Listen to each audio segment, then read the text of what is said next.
जितनी बड़ी introduction hero की उतनी बड़ी राइट। पिक्चर के पैसे बच जाते हैं, ऐसा कुछ नहीं है अब। मेरे को जो नींद में कोई भी ड्रीम्स में कॉन्सेप्ट आ जाते हैं या चलते फिरते अजीब सा कॉन्सेप्ट आ जाता है, मैं उसका कुछ नोट बना लेती हूँ। जब हम कुछ लिखते हैं सुखनी, तो हमें लगता है एज राइटर हमने कमाल लिखा है, बहुत धमाल लिखा है, मतलब ये तो कुछ भी हो जाएगा। और कभी ऐसा हुआ आपके साथ कि आप ऐसी सोच के गए हो और वो किसी ने बिल्कुल रिजेक्ट कर दिया हो, नापसंद कर दिया हो? अभी तक एक्चुअली नहीं हुआ है। नहीं हुआ? होना चाहिए था, होना चाहिए था। वो क्या है आपका ड्रीम प्रोजेक्ट? वो आपको बता दूंगी तो फिर मेरा ड्रीम कैसे रहेगा। अभी मैं फिलहाल कुछ लिखने की कोशिश कर रही हूँ जो बिल्कुल ही मेरे लिए अजीब है एकदम। पता नहीं when writing and acting started overlapping, खुद खुद ही कुछ हो गया। आई थिंक जिन लोगों के साथ मैंने काम किया है, अली अब्बास जफर वगैरह के साथ में।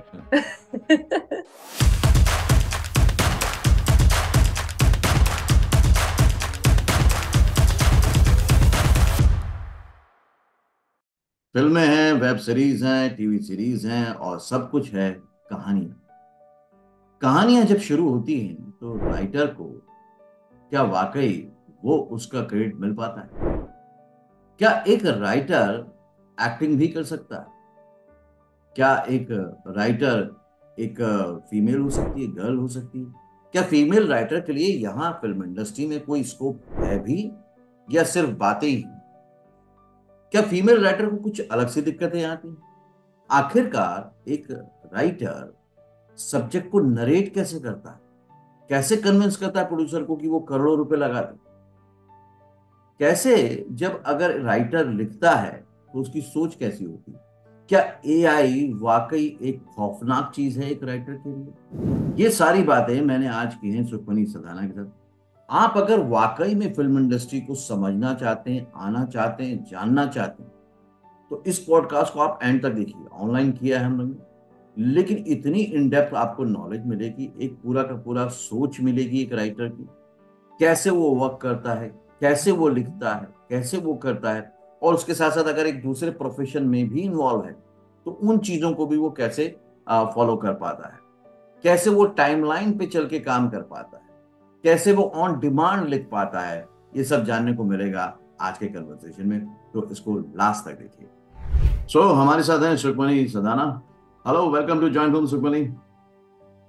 Hi, how are you? Thank you for having me. Very excited to talk to you.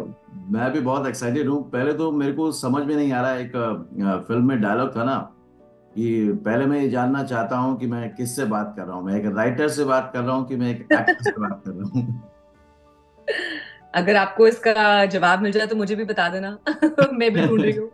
तो उसमें आप ये एक भूल गए, एंकर। एंकर भूल गए, वो भी है। ओके, अम, ग्रेट। तीनों है, तीनों है। एंकर, राइटिंग और एक्टिंग, तो ये कंफ्यूजन में होता चला गया या प्लान था या कैसे हो गया ये सब? बिल्कुल भी प्लान नहीं था एक्चुअली, अगर देखा जाए तो सिर्फ एक ही प्लान था।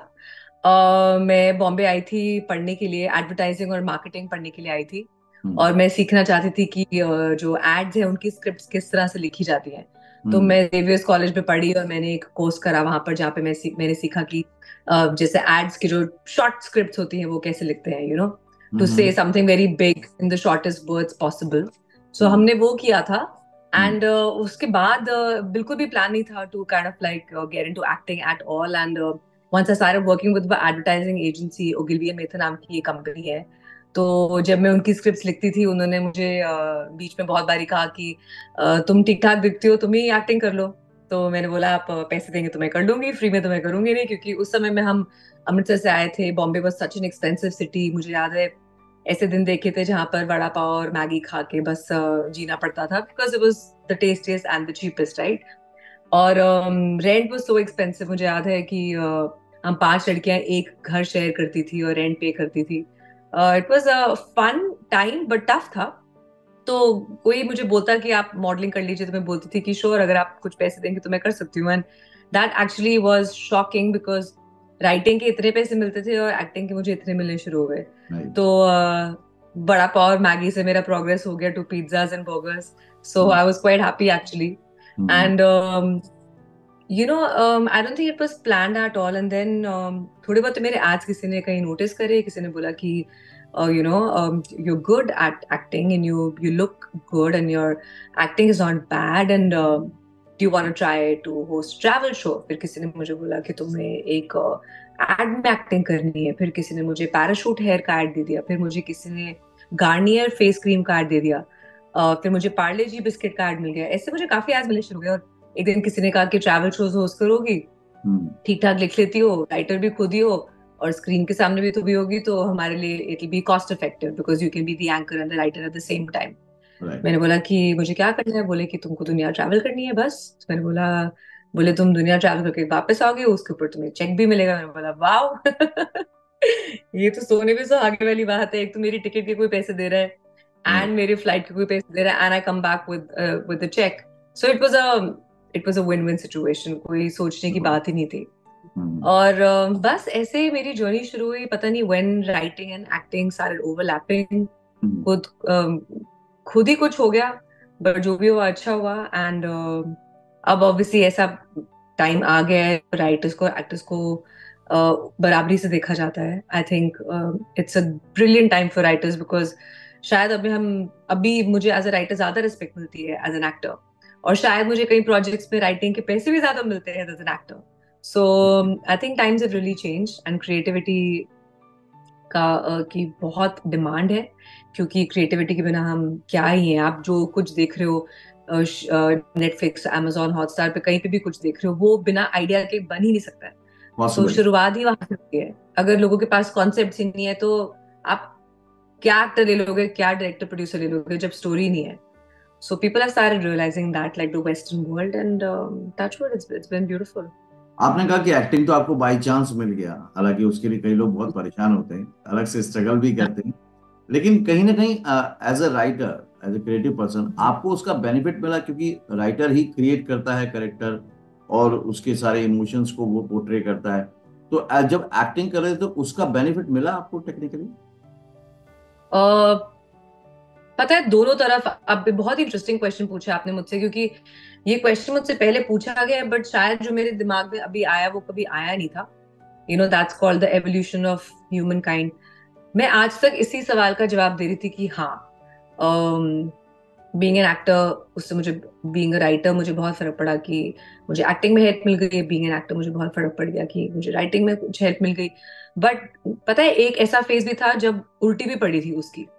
हम्म। और हुआ क्या था कि एक शो था, जब मैंने वो शो लिखा भी था और मैं उसमें एक्टिंग भी कर रही थी, और मैं इतनी कॉन्शियस हो गई कि ये मैंने ही लिखा है, और मैं इसको समझ पा रही हूँ कि नहीं समझ पा रही हूँ, क्योंकि बाकी सब, I started over thinking it. आप हम्म। समझ रहे हो, कोई हम कई बातों को ओवर एनालाइज भी कर लेते हैं। अभी राइट। यही मुझे कोई प्रोड्यूसर डायरेक्टर स्क्रिप्ट देगा, मैं रटूंगी अपने डायलॉग, उसको फील करूंगी, अपने उसका स्टडी करूंगी, कैरेक्टर स्टडी करूंगी, और मैं वो बस एक्टिंग कर लूंगी। बट क्योंकि मैंने ये शो खुद लिखा था, मैं इतनी कॉन्शियस हो गई कि क्या मैं खुद समझ पा रही हूँ कि मैंने क्या लिखा है।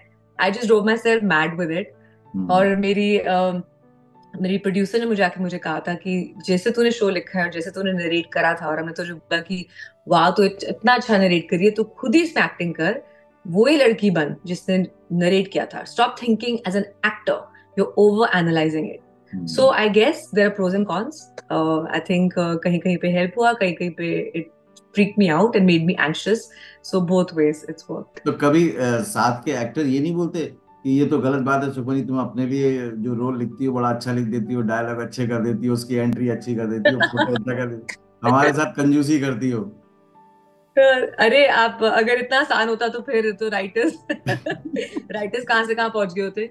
क्योंकि फिर तो मैं अपने आप को हर शो में लीड बना लेती, और हर शो में पहला लाइन लिखती कि the movie starts in Paris, ताकि मैं पेरिस पहुंच जाऊं। It doesn't work like that. There is a reason why the producer is the boss और आपका जो फाइनल डिसीजन मेकर प्रोड्यूसर होता है, और डायरेक्टर होता है, like the captain of the ship. So हाँ, हम अपने लिए लिखने की कोशिश जरूर कर सकते हैं, बट अगर आप वो डिजर्व नहीं करते, आपको वो मिल नहीं सकता, अनलेस आप, मतलब, ऐसे लोगों के साथ काम करो who are not professionals. Professional people will never let that happen. And I am also very honest writer. अगर मुझे लगता है कि ये 4 लड़कियां हैं और इन चारों में बेस्ट रोल ये है, मैं अपने आप को ये डालू नहीं। मुझे पता है, मुझे तो पता है कि कौन क्या कास्टिंग करनी चाहिए। सो हम्म। अगर आप कहीं पे अपने आप को घुसा दोगे, तो आपकी एक्टिंग भी बर्बाद जाएगी और आपका पूरा शो भी फेल होएगा। So what's the point, right? ठीक है। ये अभी पिछले कुछ सालों से जो कंटेंट को लेकर एक सीरियसनेस बढ़ी है, एक्सेप्टेंस बढ़ी है, और नए नए सब्जेक्ट्स को एक्सप्लोर किया जाए, तो आपको लगता है कि आप एकदम गोल्डन टाइम में आए हो राइटिंग में? अगेन, दोनों तरफ से बात हो रही है। एक टाइम बहुत अच्छा है राइटर्स के लिए, जहां हमें लोग सुनने को तैयार हैं, क्योंकि जस्ट बिकॉज आप लड़की हो ऐसा नहीं कि लोगों को लगेगा कि इसके पास आइडियाज नहीं हो सकते। अगर आप देखने में खूबसूरत हो तो लोगों को ऐसा नहीं लग सकता कि ये खूबसूरत है तो डम होगी।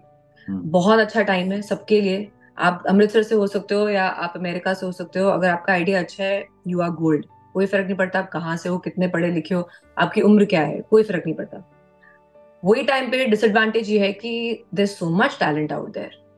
अब एआई आ गया है, चैट जीपीटी आ गया है, लोग उतने ही पिक्चरें देख रहे हैं, जितना ज्यादा देख रहे हैं उतना ज्यादा सीख रहे हैं। People are just getting more intelligent according to me, people are getting more creative. तो हम्म। जितना मैं रेस में भाग रही हूँ उतने और भी खिलाड़ी आ गए रेस में। सो Right. it's both ways. But if you ask me, I think I'm very happy that I'm born at this time, because I think 20 साल पहले, एक्चुअली 20 साल पहले फिर भी राइटर होना बहुत अच्छा था। आई थिंक वो एक जमाना था 80s 90s में when it was brilliant.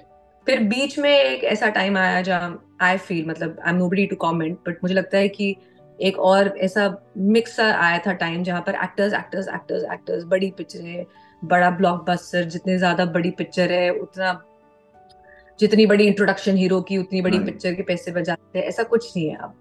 So from creative point of view I think it's great, because even movies like sacred game, जहां पर आपने शायद 2 लोगों को देखा और बाकी को कभी नहीं देखा है, वो भी Right. फिर भी इंडिया में ब्लॉकबस्टर बन जाता है। या कोई कोहरा कोहरा शो या Panchayat show. So I think for writers actors everybody it's a brilliant time, because people are just looking at your talent, they are not looking at anything else.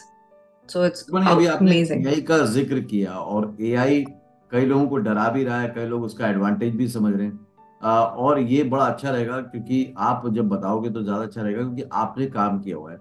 तो एआई क्या वाकई एक थ्रेटन है, मतलब लोगों के लिए, क्रिएटिव लोगों के लिए, राइटर्स के लिए खासतौर से, या ये एक एडवांटेज की तरह आप देखते हो?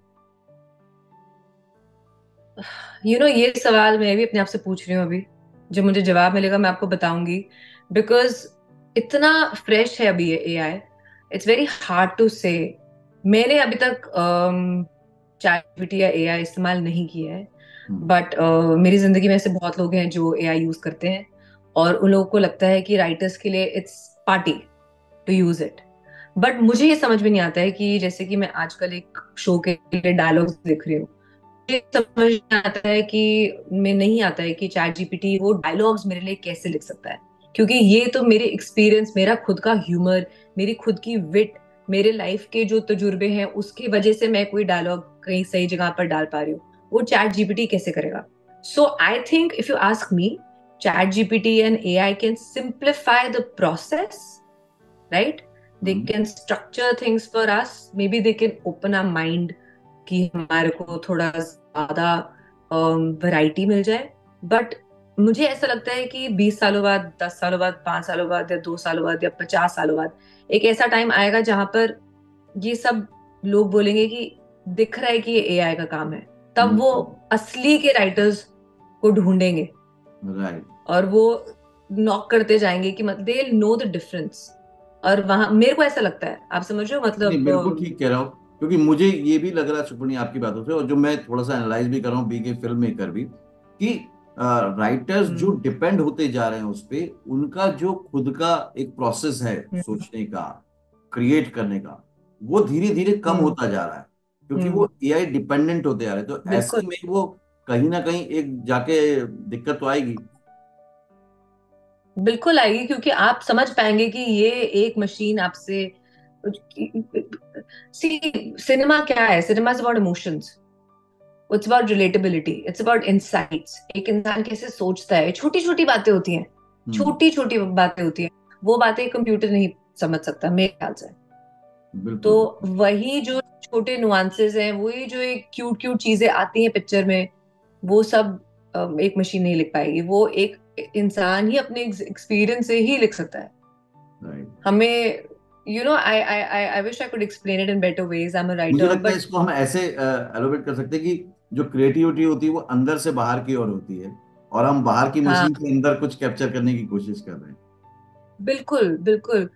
मतलब आप एक फूल का गुलाब बना सकते हैं, बट उसकी जो सुगंध है वो तो असली की ही होती है ना, वो राइट। तो असलियत की है। तो for me it's that, like that. Right, super. Fool बन जाएगा बट उसमें कोई सुगंध नहीं कुछ होगी। सोल नहीं होगा उसमें, खुशबू नहीं होगी उसमें। नहीं होगा, सोल नहीं होगा। राइट। तो अभी जब आप राइटिंग करते हैं, हर राइटर का ना कहते हैं कि एक अपना स्टाइल होता है, अपना एक जोनर होता है। तो मैं राइटिंग पे शायद ज्यादा क्वेश्चन पूछ रहा हूँ, क्योंकि मेरा बड़ा इंटरेस्ट रहता है उसमें। तो बिल्कुल बिल्कुल, जरूर। है ना। तो जब आपका एक सोच होता है, एक जोनर होता है, क्या आपका भी ऐसा कोई फिक्स क्राइटेरिया कि उस तरह के सब्जेक्ट में आपको ज्यादा मजा आता है, आप ज्यादा इजीली लिख पाते हैं, या नहीं आप मल्टीपल उस पे जा पाते हैं? um, कुछ फिक्स नहीं है अभी तक। तो मुझे ऐसा लगता है मैंने serious, comedy, thriller, horror, rom com, small slice of life, हर तरह की चीज लिख ली है। मुझे नहीं लगता है मेरा कोई स्पेसिफिक जॉनर है। एक्शन का मुझे बहुत शौक नहीं लिखने का, क्योंकि हम्म, उसमें मुझे अपनी क्रिएटिविटी दिखाने को मिलती नहीं। हॉरर भी मेरा कोई अब ज्यादा इंटरेस्ट नहीं है। मैंने लिखी है पहले 1920 वगैरह लिखी है, बट अब मुझे खुद डर लगना शुरू हो गया है। तब डर नहीं लगता था। तो अब मैं हॉरर नहीं लिख सकती हूँ, क्योंकि मैं खुद लिखते लिखते खुद ही डर जाती हूँ। ओके। सो या पहले मैं थिएटर में जाके सारी हॉरर मूवीज देखती थी, और आई रिमेम्बर एक आंख बंद करके। But I can't do it any more, I don't know how it changed. But I feel that anything that's challenging, वो मुझे ज्यादा मजा आता है, फॉर श्योर। जैसे कि आप मुझे, पिछला शो जो मैंने लिखा है वो एक बैंक के बारे में, फाइनेंस स्कैम शो है। उसके बारे में मुझे कुछ नहीं पता है, ना मेरा कोई हिस्ट्री है वहां बैंकिंग से, ना फाइनेंस से। I enjoy that. जब मुझे कोई बोले अब सुखमनी तुम्हें एक बैंक शो लिख रही हो, मेरे को इतना मजा आता है। वो जो पहला स्टेज होता है कि तुम किताबें पढ़ रहे हो, रिसर्च कर रहे हो, डॉक्यूमेंट्रीज देख रहे हो। I love preparing. अब वो मैं बना पाऊँ नहीं बना पाऊँ, वो होता है ना, जैसे नया नया हॉबी है कि आप गिटार सीखना चाहते हैं, गिटार खरीद लेते हैं, अब आप बजाएंगे नहीं बजाएंगे पता नहीं। कुकिंग हम्म। क्लासेस ले रहे हैं, कुक बुक्स पढ़ रहे हैं, यूट्यूब पे कुकिंग वीडियोस देख रहे हैं, कुक कर पता नहीं। बट टचवुड, मैं बना भी लेती हूँ, अच्छा भी बना लेती हूँ। बट वो फर्स्ट स्टेज मुझे बहुत मजा आता है। सो अगर कोई ऐसा सब्जेक्ट हो जो मुझे बहुत अच्छे से पता है, देन या इट्स लाइक चलो ठीक है, ये तो नींद में कर सकते हो। सो आई एंजॉय डिफरेंट टॉपिक्स। अभी मैं फिलहाल कुछ लिखने की कोशिश कर रही हूँ जो बिल्कुल ही मेरे लिए अजीब है, एकदम absolutely out of the box है। I am really enjoying it, because मुझे कितनी इतना बार मजा आ रहा है उस दुनिया में कितनी बार लॉस्ट सुखमनी, होने के। एज अ राइटर लिखते लिखते नए नए सब्जेक्ट के साथ या नए नए करेक्टर को लिखते लिखते आप में एक लाइफ में, जिंदगी में बदलाव आ जाता है, आपकी सोच में, समझ में, नेचर में? क्या वो हम्म। राइटिंग आपको पर्सनली भी बदल देती है कई बार? बदलती है, बट मुझे लगता है टेम्परली बदलती है। ओके। मैं जब भी जो भी शो लिख रही होती हूँ या जो भी शो में एक्टिंग कर रही होती हूँ, आई फाइंड माई सेल्फ कि मैं काफी हद तक वो बन जाती हूँ। हम्म। जो शायद मुझे पहले रियलाइज नहीं होता था, लोगों को लगता था। फिर मैंने धीरे धीरे रियलाइज किया कि जिस कैरेक्टर को मैं निभा रही हूँ, बट राइटिंग में I don't become the character, but writing में मेरा क्या होता है, मैं लॉस्ट हो जाती हूँ थोड़ा सा। तो मुझे I get obsessed, let's put it like that. मैं लॉस्ट नहीं हो जाती कोई कैरेक्टर में, but I just get obsessed. मुझे इतना मजा आना शुरू हो जाता है, it's like an addiction for me. Hmm. So but in the long run I think her writer की जिंदगी में एवोल्यूशन बहुत हो रही है। अगर आप फालतू चीज भी लिख रहे हैं, कुछ भी लिख रहे हैं आप, बट आई थिंक जो मेच्योरिटी लेवल होता है राइटर का, वो ज्यादा ही होता है। वो बिकॉज आप, it's a very isolated profession. आप राइटिंग अकेले में करते हैं। चाहे आप, मैं मॉल के बीच में बैठ के लिखूं बट मैं टेबल पे अकेले बैठी हूँ, हम्म। चाहे मैं ट्रैफिक के बीच में बैठ के लिखी हूँ बट मैं बैठ ही अकेले होंगी। तो वो एक्सपीरियंस जो है ना, to get so comfortable being by yourself, being alone, being in your loneliness, अपनी तन्हाई के साथ, अपनी सिंगल शैडो के साथ, वो आपको मैच्योर बनाता है। ओके। तो एक्टर को तो पसंद आपको होता है appearance, confidence. Audience, public. Actor को हमेशा लगता है कि कोई ना कोई उसको देखता रहे, कोई ना कोई उसको प्रेज करे। लेकिन राइटर को पसंद होता है अकेलापन। ये दोनों की जो जरूरी नहीं है। जरूरतें हैं जरूरी अलग नहीं है। अलग हैं। नहीं, एक्चुअली ऐसा ऐसा नहीं है। कुछ हद तक आप ठीक बोल रहे हैं, बट एक्टर्स चाहते हैं कि वो स्क्रीन के समय में जब उनका काम हो वो पूरी दुनिया उनको जाने और पहचाने और उनको उनके साथ चले। बट एक्टर्स भी, being an actor, I can assure you, जब दिन खत्म होता है और हम बेड में लेट के कोई पिक्चर देख रहे होते हैं, हमें कोई नहीं चाहिए। अच्छा। सो कोई नहीं, किसी को नहीं चाहिए, सब थक जाते हैं। Everyone is so, the time is, our lives are so hectic that I think everybody enjoys being social and everyone enjoys being uh, you hmm. know in isolation also. So हाँ, राइटर्स शायद थोड़े जो शाय type के writers हैं, मैं नहीं हूँ, वो नहीं पसंद करती कि हमारा नाम, हमारी शक्ल बाहर जाए, लोग हमें ऐसे, some people are like that. मैं ऑब्वियसली वैसी नहीं हूँ क्योंकि मैं एक्टिंग भी करती हूँ, तो मुझे तो अटेंशन पसंद है। सही सही। I have no okay. qualms in saying I don't mind attention at all. Okay. जब हम कुछ लिखते हैं सुखनी, तो हमें लगता है एज राइटर हमने कमाल लिखा है, बहुत धमाल लिखा है, मतलब ये तो कुछ भी हो जाएगा। और कभी ऐसा हुआ आपके साथ कि आप ऐसी सोच के गए हो और वो किसी ने बिल्कुल रिजेक्ट कर दिया हो, नापसंद कर दिया हो? अभी तक एक्चुअली नहीं हुआ है। नहीं हुआ? होना चाहिए था, होना चाहिए था। या कभी ऐसा हुआ uh, कि थोड़ा सा बस लिख दिया, जल्दबाजी में लिख दिया और उन लोगों ने बोला वाह यार क्या सुखमनी क्या लिख दिया, क्या कमाल कर दिया? वो बहुत बारी हुआ है मेरे साथ। अच्छा। वो बहुत बारी हुआ है जहां मैंने मतलब कोई रैंडम चीज लिख दी। एक्चुअली हमेशा ही मेरे साथ होता है। मैं may be, I think I under estimate my self. मेरे को जो नींद में कोई भी ड्रीम्स में कॉन्सेप्ट आ जाते हैं या चलते फिरते अजीब सा कॉन्सेप्ट आ जाता है, मैं उसका कुछ नोट बना लेती हूँ। फिर किसी दिन मैं उसका सिनॉप्सिस बना लूंगी। वो सिनॉप्सिस मैंने कभी भी किसी को बताया, पीपल आर लाइक, तू लिख क्यों नहीं रही है, हम्म। तू पागल है, तू लिख क्यों नहीं रही है, लेकर आना, हमारे साथ लेकर आ, हमारे पास लेकर आ। कभी किसी ने नहीं बोला कि हेलो प्लीज। तो ऐसा हुआ नहीं मेरे साथ, ऐसा होना चाहिए था। बट हम भी अपने ऑब्वियसली जो बहुत अच्छे वाले कॉन्सेप्ट्स नहीं होते हैं वो लोगों के साथ शेयर नहीं करते हैं। सो आई थिंक मेरी डायरी मुझे जरूर बोलती होगी कि सुखमनी अच्छा नहीं है, बट लोगों तक वो पहुंचता नहीं है। So it's like that. But अभी तक I think, in fact this is the year when I am thinking, जो भी मेरे कॉन्सेप्ट्स हैं जिनको मैं बहुत टाइम से डेवलप करना चाह रही हूँ, बट मैं हमेशा दूसरों के लिए लिखती रहती हूँ, इसलिए बिजी रह हो जाती हूँ। तो ये साल मेरा प्लान है टू, मेरे पास अगर जो 5 कॉन्सेप्ट्स हैं उनको मैं अच्छे से पकाना चाहती हूँ। And then I will know, because even times have change, people prefer bound scripts now. So gone are the days कि आप 2 लाइंस भेज के अंदर घुस सकते हो, या इवन सिनॉप्सिस लिख के भेज सकते अंदर घुस सकते हो। अब लोगों को पूरी बाउंड स्क्रिप्ट चाहिए। नॉर्मली सुपनी ये होता है कि जो क्रिएटिव लोग होते हैं वो बहुत शाय नेचर के होते हैं, इंट्रोवर्ट होते हैं ज्यादातर, और उनको अपना जो भी कॉन्सेप्ट है या प्रोडक्ट है उसको पिच करने में बड़ी दिक्कत आती है लोगों को। लेकिन आपने इतने बड़े बड़े शोज किए हैं, सब कुछ किया हुआ है, तो आपको लगता है कि एक सेल्स काइंड ऑफ माइंड और एक मार्केटिंग, एक नेटवर्किंग, ये सब भी एक अप्रोच का एक लेवल बहुत काम आता है क्रिएटिव पर्सन को? बिल्कुल आता है।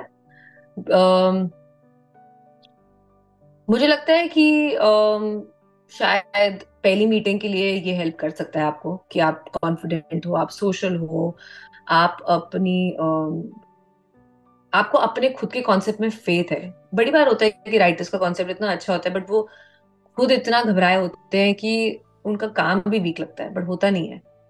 सो आई फील उस स्टेज के लिए it's good. But let me be very clear on this कि इवेंचुअली अगर आपकी पिक्चर या आपका कॉन्सेप्ट अच्छा नहीं है तो आप किस लेवल के भी कॉन्फिडेंट हो सकते हो, it will not fly. It will not fly. कोई 10 करोड़, 5 करोड़ या 20 करोड़ या 200 करोड़ आपके आप में इन्वेस्ट नहीं करेगा क्योंकि आप कॉन्फिडेंट दिखते हो। हम्म। कोई नहीं करेगा। जब पैसों की बात आती है तो कागज पर that concept has to work. So yes, पहली मीटिंग के लिए it can help, socialising, networking, being confident, it can help. But दूसरी मीटिंग आपको नहीं मिलेगी अगर आप सिर्फ कॉन्फिडेंस पे गए हो। दूसरी मीटिंग एक अंडर कॉन्फिडेंट इंसान को भी मिल जाएगी अगर कॉन्सेप्ट सही है। तो छोटी छोटा खेल है वो, कॉन्फिडेंस बहुत छोटा खेल है। ओके।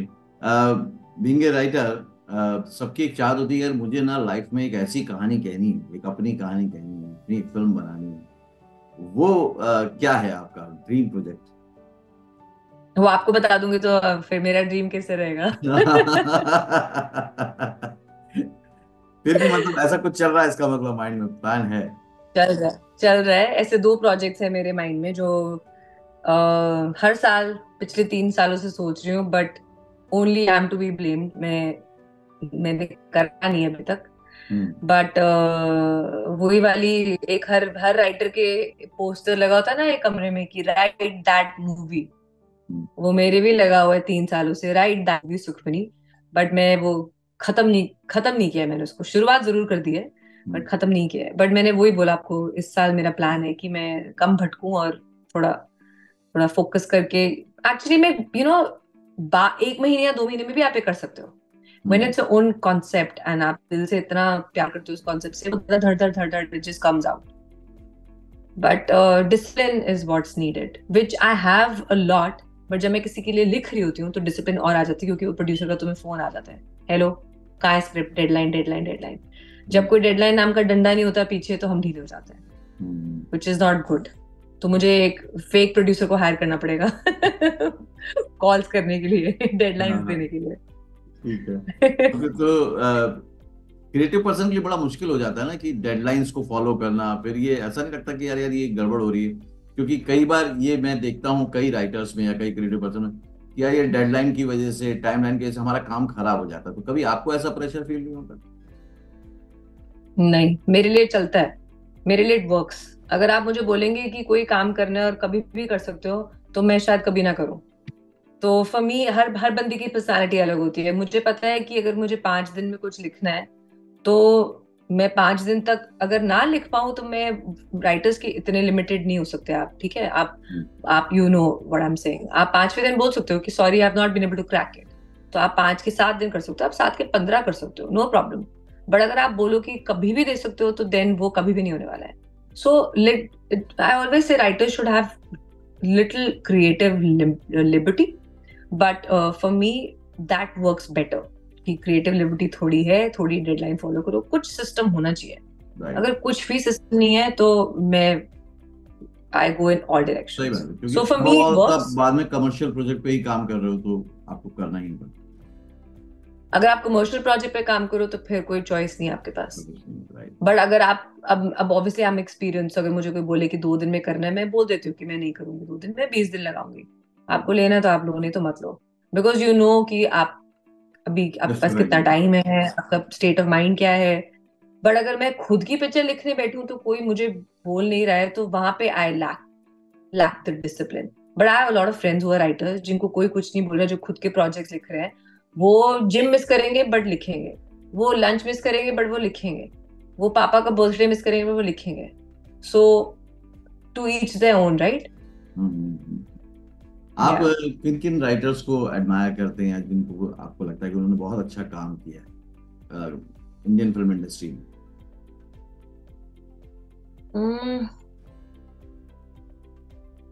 शायद मुझे राइटर्स के नाम नहीं पता होंगे, बट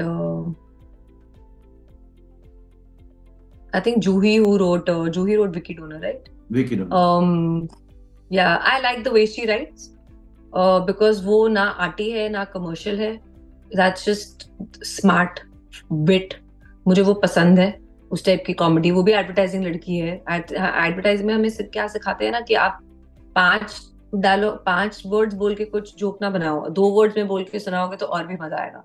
तो हमें ना सब कुछ क्रिस्प करना सिखाते हैं एडवर्टाइजिंग में। टाइट करो, कम में ज्यादा बोलो, कम में ज्यादा बोलो। So I like that, and I really enjoy her writing because I feel like she's done some really good projects, and she's a girl, so I really admire, my gender doing good work out there. बहुत shows हैं ऐसे. Kohra has written so well, Panchayat has written so well. So many shows, यार, मतलब where to even start? I don't know the writers, but अभी हम एक show पे काम कर रहे हैं, तनाव, जो कि फौदा का अडेप्टेशन है। Brilliant writing again. आप बताओ, मैं आपको बताती रहूंगी, बट अब तो मतलब रूल लग गई है अच्छे राइटर्स की, यार। कौन अच्छा नहीं है? I feel like that people are so good these days.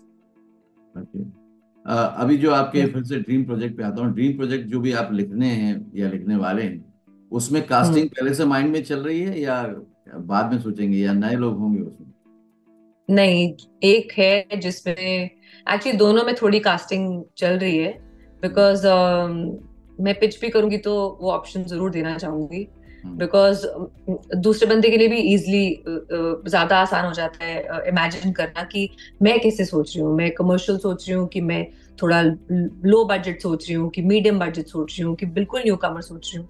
So they also understand, because वहां पर भी एक टकरार हो सकती है कि अरे वो बिल्कुल ही कुछ और सोच रहे हैं, आप कुछ और सोच रहे हो।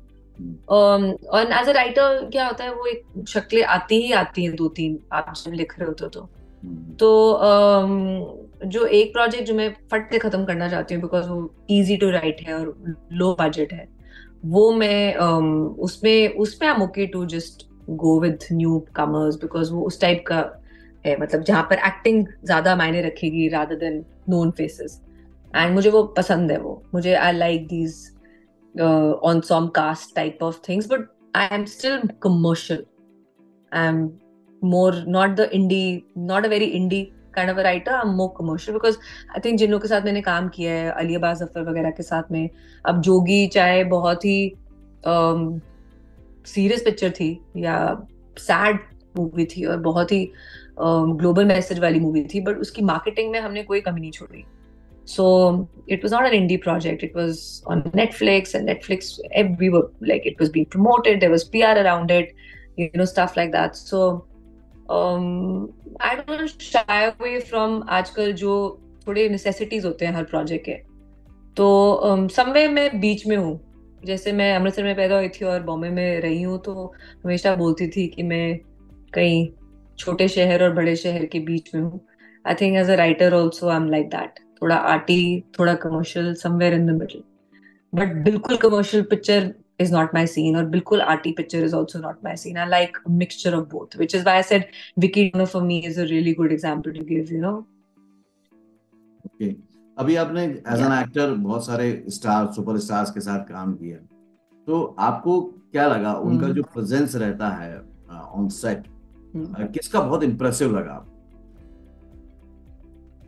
As an actor, as an actor?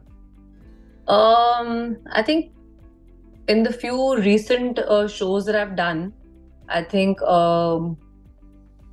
एक मैंने शो किया था दिल बेकरार, उसमें राज बब्बर मेरे फादर का रोल प्ले कर रहे थे। मुझे बहुत मजा आया उनके साथ काम करके, बिकॉज मतलब हु वुड एवर थॉट कि राज बब्बर के साथ आप काम करोगे, बिकॉज आजकल जो हम शोज कर रहे हैं सब न्यू एक्टर्स के साथ आप काम कर रहे हो। तो it was a delight to work with him. बचपन से आप उनको देखते आए हो और उनकी एक्टिंग इतनी पसंद करी है, and he was so funny, so warm, literally became like an actual father to me, like by the end of it। Poonam Dhillon मेरी मॉम थी उस शो में, but she was also amazing.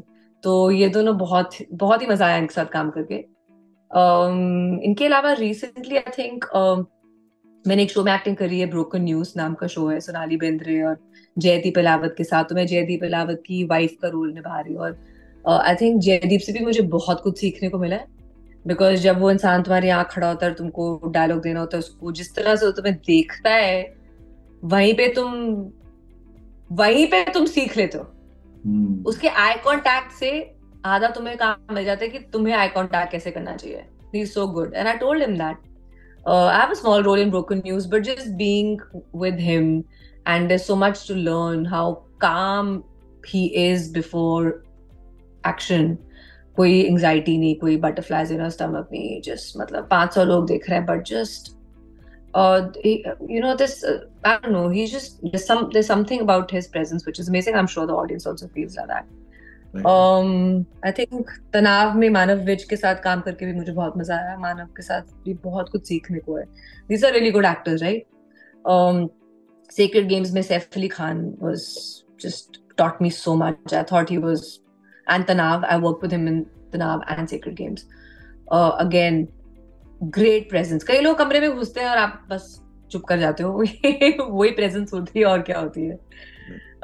Not because they're scary, it's because they demand। Even Dimple Kapadia in Tandav, matlab she just entered the room and everybody was just quiet because she just demanded that respect।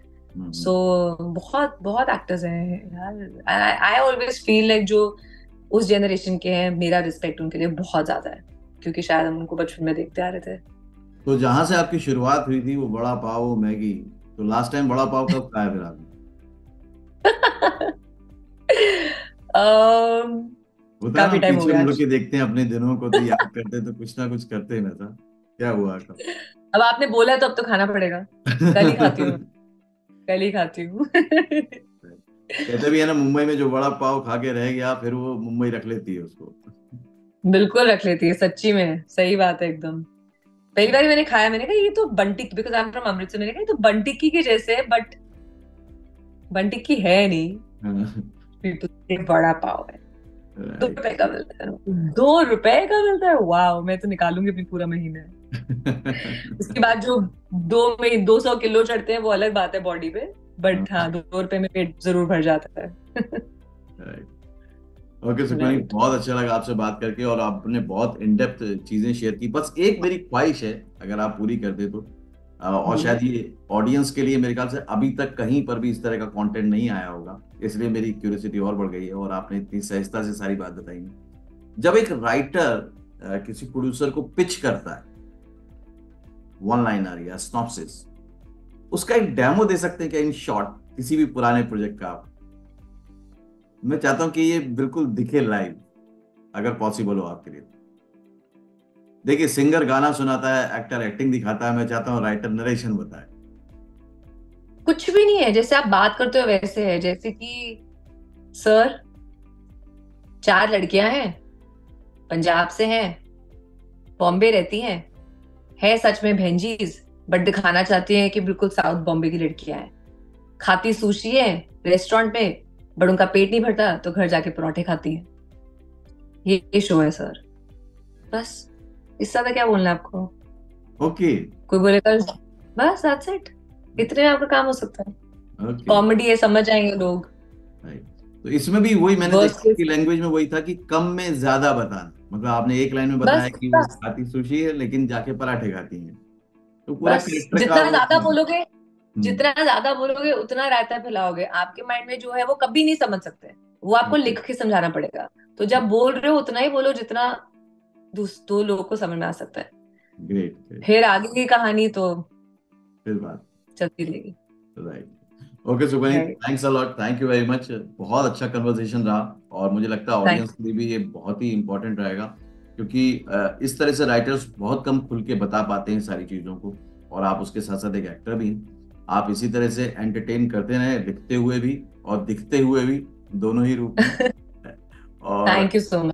आगे भी जब कभी होगा तो हम जरूर मुलाकात करेंगे। Thanks a lot, thank you very much. Thank you, it was really nice talking to you, and I wish कि बहुत ज्यादा राइटर्स और इवॉल्व करते रहे और जन्म लेते रहे, और हम और भी अच्छा काम देखते रहे दुनिया में। So I wish everybody the best. तो ये था हमारा आज का पॉडकास्ट सुखमनी सदाना के साथ। बहुत मजा आया, मुझे तो बहुत बहुत अच्छा लगा। बहुत दिनों बाद इतने दिल खोल के बातें हुई, और फिल्म इंडस्ट्री में जब किसी भी प्रोफेशनल से मैं बातें करता हूँ, और जब वो सहजता से अपनी बातें रखते हैं और अपनी बातें बताते हैं, सारी चीजें, जैसे उन्होंने मार्केटिंग के बारे में बात की, डेडलाइंस के बारे में बात की कि यार डेडलाइंस होती है तो काम होता है, जैसे उनका खुद का सब्जेक्ट पूरा नहीं हो पा रहा, उसके लिए वो बोलें कि मैं एक फेक प्रोड्यूसर रखूंगी जो कि मुझे टाइमलाइन याद दिलाता रहे। तो कई बार आप लोग सोचते हैं कि हम क्रिएटिव हैं तो हमको डेडलाइन नहीं होनी चाहिए, लेकिन नहीं। अगर आप कमर्शियल प्रोजेक्ट कर रहे हैं, अगर आप एक बिजनेस में आ रहे हैं, एक ट्रेड में आ रहे हैं, तो आपको उन चीजों को फॉलो करना पड़ेगा, क्योंकि कोई ना कोई तो द एंड फुल स्टॉप होना ही चाहिए, नहीं तो अदरवाइज काम कभी पूरा होगा ही नहीं। तो इसलिए इस वीडियो को कम से कम आप 1-2 बार जरूर देखिए, तब आप इसकी सही जो चीज है वो समझ पाए, क्योंकि ऐसा कंटेंट, ऐसी नॉलेज आपको कहीं पर भी नहीं मिलेगी जो जॉइन फिल्म्स के इस यूट्यूब चैनल पर आपको मिल रही है। इसलिए इसको कहते हैं बॉलीवुड का Google, join films YouTube channel. आपने क्या सीखा, क्या समझा, कमेंट करके जल्दी जल्दी बताइएगा। कौन सी राइटिंग उनकी अच्छी लगी, कौन सी एक्टिंग उनकी अच्छी लगी, वो भी बताइएगा। अगले वीडियो में फिर से मिलता हूं, तब तक के लिए देखते रहिए, सीखते रहिए, जमे रहिए। All the very best. Actor बनने का सबसे आसान तरीका अवार्ड विनिंग एक्टिंग गुरु वीरेंद्र राठौर का best seller acting method switch on switch off acting method है। इस कोर्स से सीखकर आप भी कुछ ही दिनों में एक बेहतरीन एक्टर बन सकते हैं, जिसे साबित करते हैं इसके अमेजिंग Amazon और Google के ratings and reviews. Switch on switch off acting method अभी तक का सबसे सरल और प्रभावी मेथड है, जो आपके समय और महंगी फीस दोनों को बचाता है। Switch on switch off acting method course book आपको Amazon, Flipkart, join films website पर अवेलेबल है।